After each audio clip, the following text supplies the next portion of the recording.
Welcome to Chapter 1, Foundations for Enacting Justice. To the right of the screen is the cover of your textbook for this course that you access online through the tab on Brightspace called Register for your Top Hat textbook.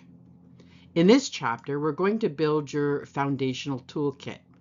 It contains the concepts, the frameworks, and the critical thinking skills that you need to move forward from good intentions to transformative practice. So let's begin. This chapter has 3 integrated learning objectives. First, we'll gain precision around the language of equity work, what EDIA actually means, why each term matters, and why they aren't interchangeable. Second, we'll explore a set of analytical lenses, including intersectionality, anti-oppressive practice, anti-racism, trauma-informed care, cultural safety, and decolonization. Each one gives us tools to see and respond to inequity in practice. And third, we'll turn the lens onto ourselves. Justice works begins with self-knowledge. Understanding how our own identities shape our perspectives, our assumptions, and our power is foundational. By the end of this chapter, you won't just know these frameworks, you'll be able to use them. Let's start with precision. We're going to use the acronym JEDI. These 4 terms are not synonyms. They do not mean the same thing. And using them interchangeably is one of the most common and costly mistakes in equity work. So let's move across the cards on the screen, starting with justice. Justice asks the hardest question first. Who built this room? Who does it serve? And does it need to be redesigned entirely? That's where structural change actually happens. Equity asks who is trying to get in but can't, and why? It shifts our focus from individuals to institutions and towards dismantling the barriers and the disadvantages that some people experience and the advantages that other people experience. Diversity asks who's in the room. It's about representation. What identities are represented? What experiences and perspectives are present? Inclusion asks whether people are actually heard. Activist and lawyer Verna Myers captures this perfectly in the quote, "Diversity is being invited to the party. Inclusion is about being asked to dance." Without inclusion, diversity is just optics. Each concept matters, but as Dr. D.L. Stewart argues, equity and justice have to be our real measures of progress, not just diversity and inclusion. There are 2 critical distinctions to discuss before we move forward. First, why do we use the term EDIA in our textbook rather than just EDI or DEI? We do this intentionally because accessibility has too often been treated as an afterthought, folded into inclusion without its own dedicated framework.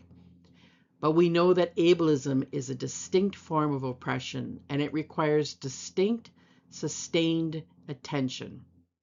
The Accessible Canada Act and the Canadian Disability Inclusion Act both recognize this.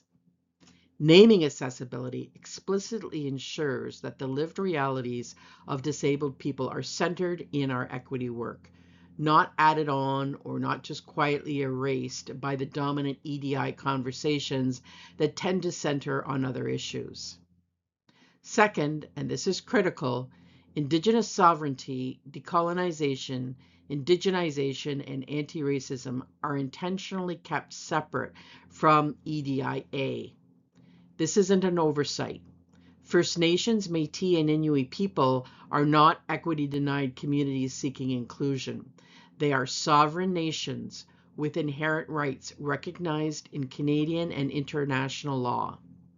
Grouping them under a general equity umbrella reduces their legal and political status to a diversity category, and reframes land dispossession, cultural genocide, and colonialism as access problems. And that is profound misrepresentation. These struggles deserve and require their own frameworks. We see diversity appearing in mission statements and strategic plans of organizations. We see training workshops popping up on diversity and institutional policies on diversity. But visibility isn't the same as impact. Let's look at 4 ways diversity discourse can fail us. When we look at diversity as celebratory, I think of the example that Canada was the first country to adopt a multiculturalism policy and one of the last to sign on DRIP. That contradiction tells us a lot. Celebrating diversity without confronting inequality doesn't dismantle oppression, it decorates it. Diverse from what? When we call someone racially diverse, we mean not white. When we call someone gender diverse, we mean not cisgender. Diversity always measures from an assumed norm, one that's never named, and therefore never questioned. As Dr. Melinda Smith asks, diversity from what? Included into what? When we look at diversity as a commodity, we look at how it's used as a competitive advantage, when it becomes something to consume rather than something to build. Rainbow washing, discussed in this chapter, is a good example. Brands splash rainbow imagery in June without year-round support for the two-spirited LGBTQIA+ communities.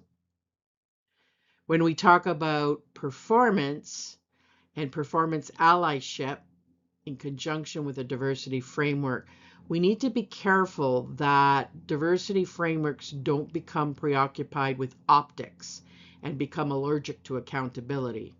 It centers the image of a person doing the work, not the communities affected. And good intentions are not the same as good outcomes. One of the most common and convincing forms of resistance to equity work and justice work sounds like this. People should be judged on their skills and qualifications. Identity shouldn't factor into hiring. It sounds fair. It sounds reasonable.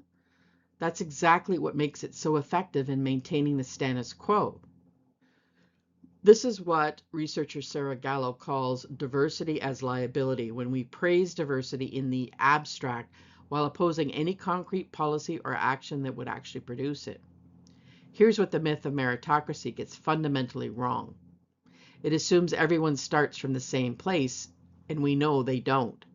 Systemic barriers that are rooted in age, ability, race, gender, class, sexual orientation, mean that not everyone has equal access to the same opportunities, no matter how talented or determined they are.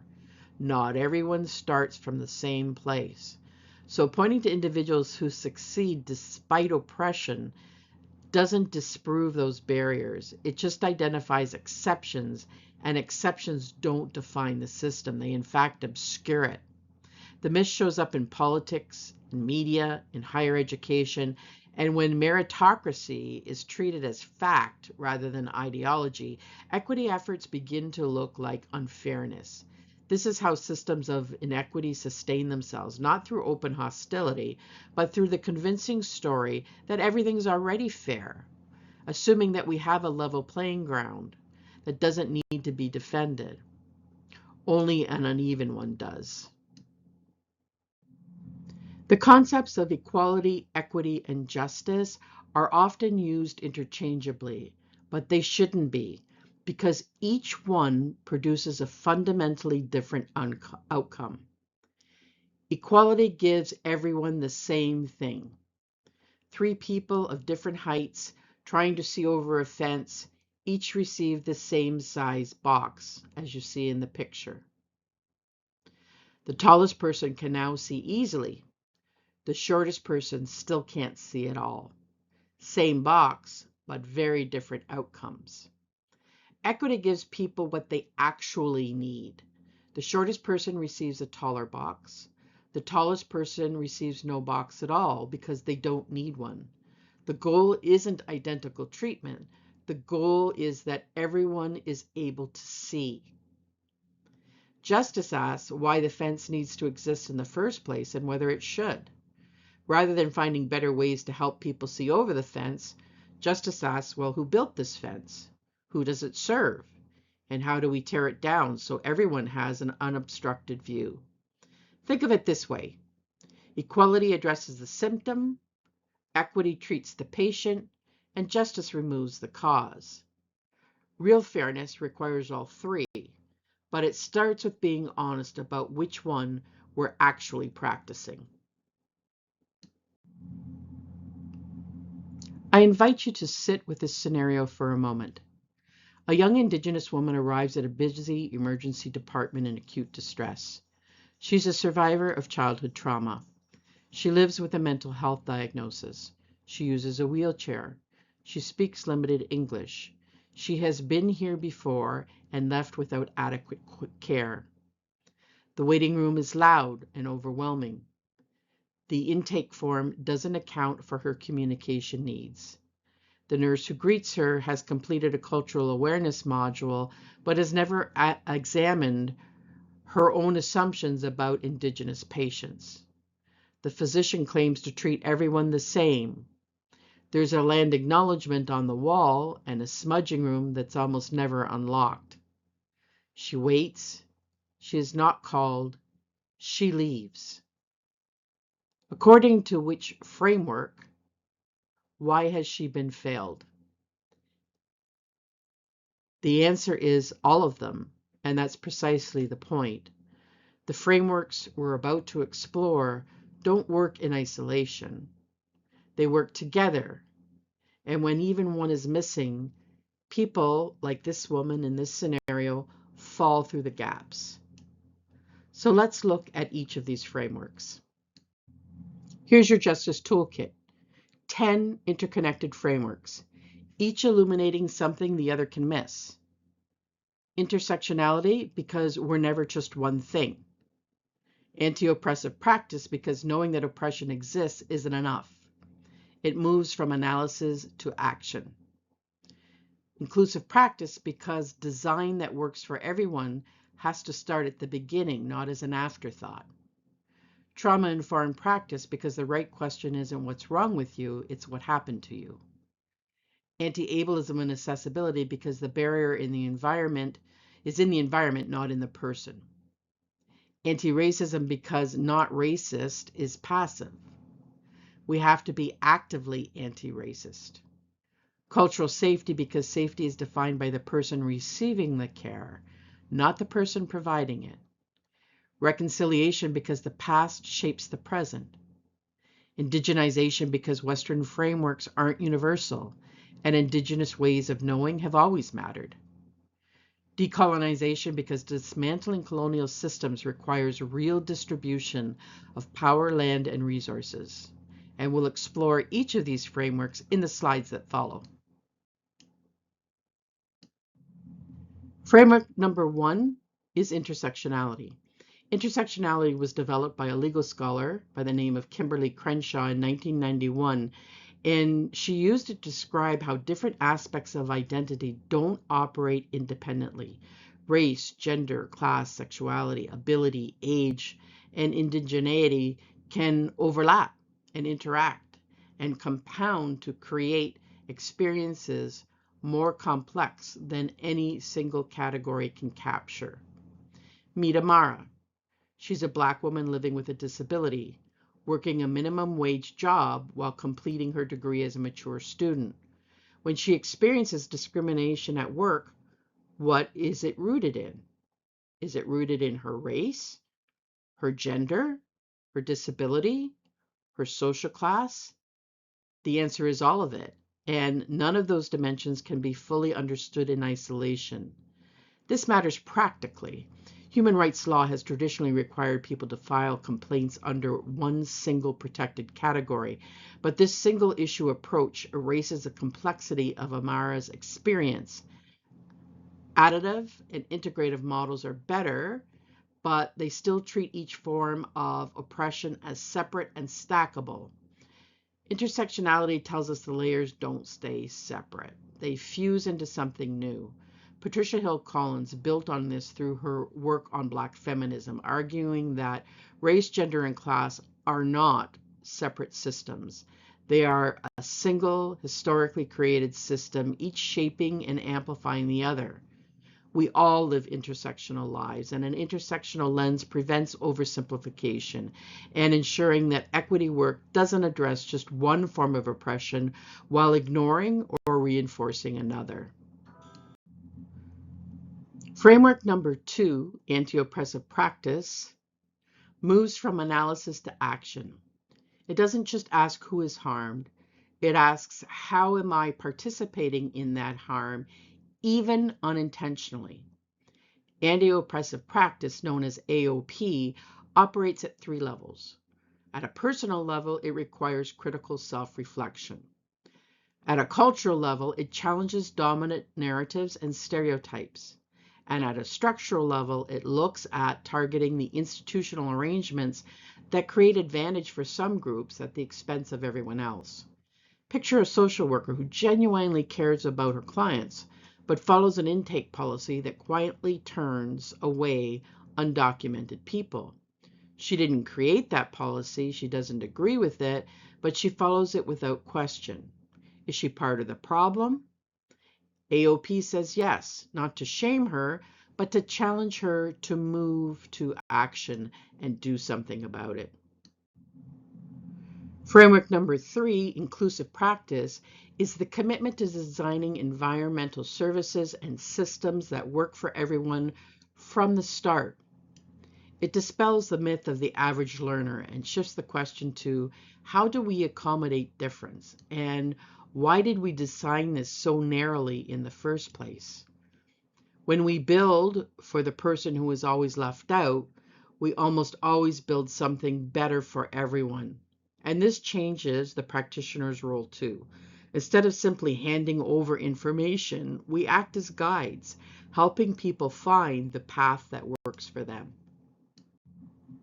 The 4th framework is known as trauma-informed or trauma-responsive practice, and it recognizes that behavior resistance and disengagement are often responses to harm. They're not defiance. Without a trauma-informed lens, these are easily read as apathy or opposition. It asks what happened to you. It never asks someone to speak on behalf of their community. That's harm dressed up as curiosity. And the goal here isn't comfort, it's safety. And without safety, learning and healing cannot happen. The next framework is anti-ableism and accessibility, where we look at the barrier, not the person. Imagine a student who uses a wheelchair arriving on their first day at college to discover that their classroom on the 2nd floor of a building has no elevator. The barrier isn't their wheelchair, the barrier is the building itself. The medical model of disability sees disability as a problem within the individual to be fixed. The social model of disability shifts the focus to the environment. Barriers are the problem, not people. And accessibility isn't just about ramps and captions. It's a comprehensive framework for removing attitudinal, physical, technological, communicative, and systemic barriers. Framework number 6 is an anti-racism framework that requires an active, not a passive response. As Angela Davis reminds us, in a racist society, it's not enough to simply say, I'm non-racist. We must be anti-racist. A hospital where Black patients are consistently undertreated for pain compared to white patients with identical diagnosis is still a racist institution, even if no single medical professional considers themselves racist. Racism isn't only about individual prejudice. It's about systems and structures. Critical race theory gives us the tools to see how racism is structurally embedded in institutions. Race is socially constructed. What it determines powerfully is a person's access to power, resources, and opportunities. The concept of cultural safety was one developed by Dr. Ramsden, a Maori nurse from New Zealand in the 1980s. It goes beyond awareness and sensitivity to ask whether the person in front of you actually feels safe. And that safety is determined not by the practitioner who believes that they're providing good care, but it's determined by the person receiving that care. In September 2020, Joyce Echaquin live streamed from her hospital bed in Quebec as a staff member mocked her and hurled racist slurs at her. Joyce died shortly after. Jordan River Anderson was a young First Nations boy from Norway Cree Nation who spent years unnecessarily in a hospital while the federal and provincial governments argued over who would pay for his home care. He died at age 5, still waiting for that answer, and his case has led to Jordan's principle ensuring that First Nations children get services first while the jurisdictional disputes are resolved after. Names like theirs are why this framework exists. Framework 8 is reconciliation. And we know that truth needs to happen before healing begins to happen. Reconciliation is that ongoing work of repairing the relationship between Indigenous and non-Indigenous peoples, a relationship fractured by centuries of colonialism, broken treaties, forced removal of children, and cultural destruction. It demands structural change across education, healthcare, justice, child welfare, and government, guided by the Truth and Reconciliation Commission's 94 calls to action. It is primarily a settler responsibility. It opens the door. Framework number 9 is indigenization, where we weave together two ways of knowing. Indigenization honors and centers Indigenous knowledges, worldviews, and ways of knowing within institutions. It's not a single lecture on Indigenous healing or an annual elder visit. It's about fundamentally reconsidering what counts as knowledge and whose voices are authoritative and how institutions are designed. Indigenization is often described as a spectrum from superficial Indigenous inclusion to reconciliation indigenization to decolonial indigenization, where institutions genuinely restructure themselves around Indigenous knowledge systems. Indigenization invites Indigenous knowledge inside to lead. In the final framework in your toolkit, decolonization, scholars Eve Tuck and Wayne Yang argue, decolonization is not a metaphor. It refers to the active dismantling of colonial systems, structures, and ideologies, and the restoration of Indigenous land, sovereignty, and self-determination. A hospital that hangs medicine wheel artwork and offers a monthly smudging ceremony has not decolonized. Decolonization asks who holds power and restructures institutions so Indigenous people have genuine authority, not just visibility. Decolonization asks who built the house and rebuilds it entirely. We live in an era that prizes data, metrics, outcomes, evidence, hierarchy, and data matters. So does evidence. But data and evidence alone cannot make us feel the weight of inequity or move us to change it. Stories can. And this is the power of storytelling. We remember that we are not just instruments of science or economy. We need to remember that we all have stories that are valuable. And those stories are where justice work becomes personal. Placing the narratives of equity denied and Indigenous peoples at the center of our analysis is not a soft alternative to rigorous scholarship. It's a political act, one that insists on the validity of lived experience as a form of knowledge, and that challenges whose voices have historically been treated as authoritative. Stories invite us into someone else's life in a way that frameworks and statistics cannot. They move us from awareness, knowing that inequity exists, to empathy, and from empathy to action. So in each chapter of your textbook, including this chapter, Chapter 1, you will find a section called In Their Shoes. Personal narratives from people who live on Turtle Island, who have experienced the realities we examine together. Engaging authentically in these stories is itself a practice of allyship. It asks us to listen, to believe, to reflect, and then to act. When we begin the work of analyzing concepts like oppression, power, privilege, justice, and equity, a good place to start is our own identity. Fallon, whose story appears in this chapter in Their Shoes section, is a proud Red River Métis woman who lost her parents to violence as a child, was displaced from her Métis community, and spent decades disconnected from her culture. She describes something she calls identity trauma, that is, the devastating consequences of being displaced from the community and disconnected from your cultural identity, and the power of reclaiming that.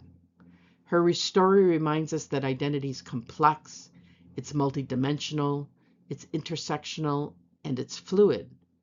Reducing someone to a single dimension of who they are separates them and marks them as other and positions them as inferior.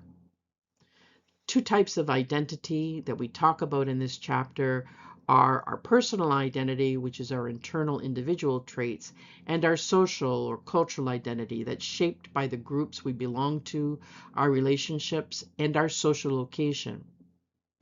Positionality refers to how those differences in social location and power shape our access and understanding of the world. And here is what equity work ultimately asks of us: a commitment to learning, unlearning, and relearning, to let go of what we think we know, to be open to discomfort, and to recognize that progress forward, justice, is not a destination we eventually arrive at. It's a lifelong journey.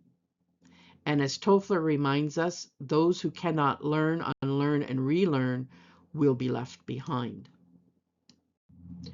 So Chapter 1 built the foundation beneath everything that follows in this course. EDIA, equity, diversity, inclusion, and accessibility, are not synonyms. Each asks a fundamentally different question, and using them interchangeably flattens the real work each demands. Canada's diversity narrative is a comfortable story that can sometimes conceal histories of exclusion, celebrating multiculturalism while being the last nation to sign UNDRIP, celebrating diversity while maintaining systems that privilege some and disadvantage others. Equality treats the symptom. Equity treats the patient. Justice removes the cause.